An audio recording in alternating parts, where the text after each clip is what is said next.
Okay, so I've recorded this video twice already. Let's see if the third time is the charm and make sure the audio isn't corrupted. That's why the video didn't get uploaded yesterday. Anyway, welcome back everybody. My name is Sucker, and in today's video, we're doing an NBA trade machine in a little bit of a different way. This time it is on the #1 overall pick in the 2020 NBA draft. This was actually suggested to me by Josh over on the Twitch stream, and I thought it was a really interesting idea, so that is what we're going to be covering in today's video. Really quickly before we get started, if you enjoy content like this, then consider subscribing. I upload as often as I can. Most of the time, that's 4 to 5 times per week, and leaving a like rating is a great way to let me know that you're enjoying the content, and it helps out the video a ton on YouTube as well. And as I mentioned in the beginning, I have been streaming on Twitch incredibly consistently, at least 5 times a week. It's pretty likely that I'm live right now at twitch.tv/spolo_DD. So if you want to come hang out, talk about basketball, hang out with a really great community that we're building over there, you should come check it out. Really quickly before we get started, I want to tell you about the sponsor of today's video, Manscaped. Now, we've talked about these products in the past, right? And I told you guys that I'm never going to talk about something that I haven't used myself. And that's true again today. Because I won't lie to you, in the past, my now fiance has told me a handful of times, hey Tucker, you got a little something right there. And that's where this thing comes in. This is another product from Manscaped called the Weed Whacker Ear and Nose Trimmer for those pesky little things that special person in your life probably sees, but maybe doesn't tell you about. And I've tried to find solutions to this problem in the past, but nothing works nearly as well as a Weed Whacker from Manscaped. It is water resistant, it's cordless, and if you sign up for their peak hygiene plan, they'll send you a replacement blade every 3 months on the dot straight to your door. I'm telling you guys, if this is something that you've thought about before that's a potential problem for you, this is your solution. You can use my code SPORTING20 at checkout for 20% off of your purchase at manscaped.com. Again, that is SPORTING20 for 20% off your purchase. And thank you again to Manscaped for sponsoring this video. Okay, so we're gonna start off the trade machine, as I feel like we should, with a suggestion from Josh, who was the one that actually came up with this idea in the first place. And he says that the Magic received the first overall pick in the draft, plus James Johnson, in exchange for Evan Fournier, Aaron Gordon, and a 2020 first-round pick from Orlando, which, according to him, lands at number 15 overall in this draft. So the idea here for Minnesota, as is the case with this trade as well as the next two, is getting some kind of veteran presences on this roster that can help them in a more immediate sense than whatever this #1 overall pick is going to be. Whether you think it's going to be Anthony Edwards, whether you think it's going to be LaMelo Ball, they're trying to turn that value in what is a weak draft class into other players that can help them play alongside D'Angelo Russell, Karl-Anthony Towns, Malik Beasley, Jarrett Culver, guys that are already on the roster. In this case, that involves bringing in Aaron Gordon, Evan Fournier, and moving back 14 spots in the draft. There is a strong suit in this draft. It's that there are a good amount of players in that 8 to 15 range that can actually be really successful down the road. There's some good depth there in the middle of this draft, so maybe this is a move that makes sense for Minnesota. Meanwhile, for Orlando, they're attempting to raise their ceiling with this move. They're moving on from Gordon, they're trading away Fournier, and they're trying to get a true potential superstar if they believe that that is the case with somebody at the top of this draft. Maybe it's LaMelo Ball, maybe it's Anthony Edwards.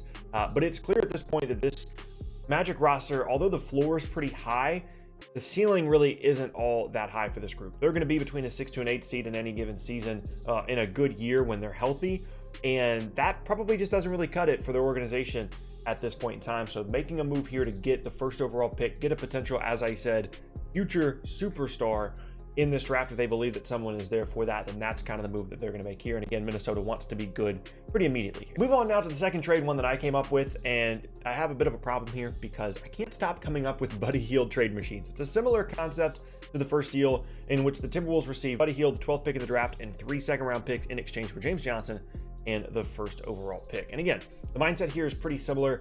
I like the fit here of Buddy Hield in Minnesota, not from a defensive standpoint in any way.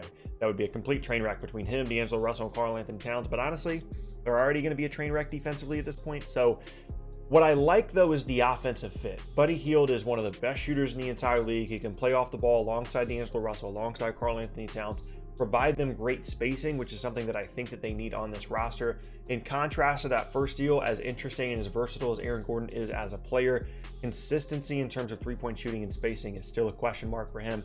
And I would rather, if you're looking at kind of the centerpiece of the deal, I'd rather have Buddy Hield than Aaron Gordon in this specific scenario, especially from an offensive standpoint. And you're still getting that 12th overall pick in the draft and 3 seconds as well to potentially do something with. and they could even move those picks as well in a different deal and kind of round out their starting lineup with a guy at the 4 spot if they wanted to. And then they can go into next year with Russell, Hield, Beasley, whoever they get at the 4 spot, and Karl Anthony Towns. And yes, giving up the number 1 overall pick here, but again, we understand the mindset of why they could potentially be doing that, as I've talked about during that first trade.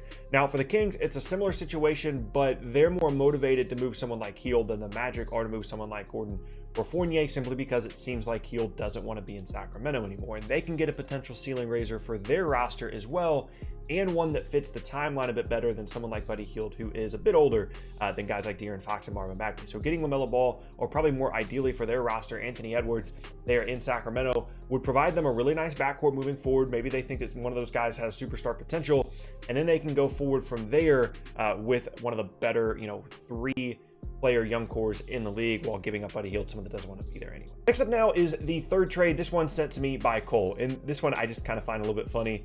The Bulls received the first overall pick, the Brooklyn pick, and James Johnson in exchange for Zach LaVine and Denzel Valentine via a sign and trade. And it's a similar concept, so I won't spend too long here, but the fact that Zach LaVine is going back to Minnesota after being involved in the Jimmy Butler trade, for me, is pretty interesting. Again, the fit there, I don't love compared to someone like Buddy Hield because of the off-ball shooting that Hield provides. LaVine is so used to being the primary guy with the ball in his hands all the time. I don't know how that Russell-LaVine fit would really work, but I would definitely be interested to see what it would look like. And again, for Chicago, they're looking to round out their lineup with another potential, star guy with that first overall pick in the draft. And then you're looking at a team that has Kobe White, Wendell Carter Jr., Lauri Markkanen, and whoever they pick with this pick in this draft. That could be a really, really interesting group moving forward. Plenty of high draft picks on that roster, and then you can kind of go forward from there and see what happens in Chicago. So another interesting deal.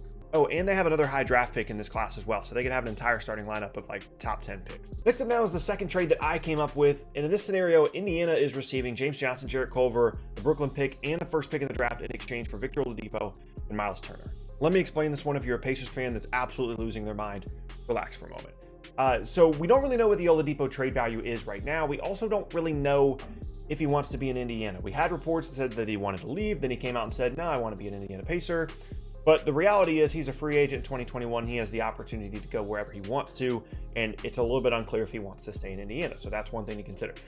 For Miles Turner, he's another guy that we've been trying to trade off the Pacers for at least 2 years now, trying to split up that Sabonis-Turner front court. And trading away those two guys, again, Victor Oladipo, who's coming off an injury, you don't know if he's ever going to get back to all NBA caliber form. He could be leaving in 2021 anyway. And Miles Turner, a guy that certainly has value, but you kind of just want to like reshape your roster here a little bit. And getting back the number 1 pick in the draft, potentially LaMelo Ball or Anthony Edwards, another first round pick, Jarrett Culver, and then James Johnson for salary cap purposes, is not a bad return. It's not great, but if you're looking at it as like, we got to trade Victor Oladipo for value before he leaves in free agency, it's really not bad. Now, is it ideal? No, and that's why I've advocated for the Pacers not trading Victor Oladipo in a couple videos that we've talked about it. But if they were going to move him, if they did get cold feet, they were like, you know what, maybe we need to kind of move some pieces around on this roster. I don't love the Oladipo thing. Let's get something out of him before he potentially leaves in 2021. This would be a deal to take a look at. Now for Minnesota, now you're looking at D'Angelo Russell, Victor Oladipo, Malik Beasley, Miles Turner, Karl Anthony Towns. That Towns-Turner front court fit is really intriguing to me because Turner has a bit of an ability to space the floor. We know Cat can space the floor. Turner's a really good defensive player, can make up for some of the deficiencies there for Karl Anthony Towns.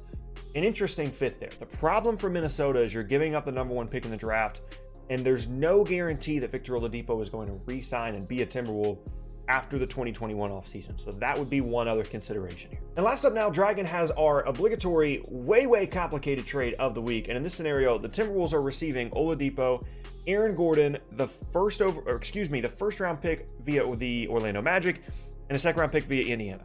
The Magic are getting Josh Okogie, a 2020 first round pick via Brooklyn, and Malik Beasley in a sign and trade. The Pacers are getting James Johnson, Gordon Hayward, the 14th pick and the first pick in the draft. The Celtics are getting Jeremy Lamb and Miles Turner. And if there's a team here that I think is getting a ton of value out of what they're giving up and gets the best deal here, I think it's Boston. Getting Miles Turner in Boston for me obviously would be a really interesting thing. I've been trying to figure out a way to get a big man to Boston basically since the offseason started. And that would be a really, really intriguing fit for me personally. The defensive stuff that Miles Turner brings, along with some of the floor spacing. And Jeremy Lamb's a good player as well. He's just hurt right now, so it's going to be a bit before he's going to be able to play again. But they're getting Miles Turner and Jeremy Lamb for the 14th pick and Gordon Hayward. And as we go through this, there are some teams that I feel like aren't getting as much value here. And I think Boston would be willing to give up one or maybe even two more first-round picks of the ones that they have this year in order to make this deal happen if there's another team that kind of feels like they're not getting enough value here. So for Minnesota, I do have an issue here. We go back to the Oladipo thing. You don't know if he's going to re-sign, but also they're giving up, in addition to the first overall pick in the draft and the Brooklyn pick, they're also giving up Malik Beasley, who I really like, and Josh Okogie, who could be a pretty good defender for this team and is kind of an anomaly on this roster as a productive player that can also guard. So feels to me like they're giving up a lot, even though they are getting a first-round pick back, and they're getting Aaron Gordon, and they're getting Victor Oladipo. The Malik Beasley, Josh Okogie thing makes me pause a little bit there. For Orlando, I really like the Malik Beasley fit there for them as another guy that can shoot and can create potential 20-point per game score for them, and they certainly need help on the offensive end. And then for Indiana, getting the 14th pick and the first pick in this draft and the Gordon Hayward contract that could be moved later on for someone else is really, really interesting. And again, they're giving up Oladipo, Turner, and Lamb, three really productive players for them. So maybe you don't think it's great value, but if there's a potential roster reset situation here for Indiana, this could make sense. And yeah, there you have it. That is going to be the end of today's video, and I thank you all very much for watching. Once again, my name is Tucker. If you missed any of my previous videos, then be sure to check out the boxes on. Thanks again. I'll see you all next time.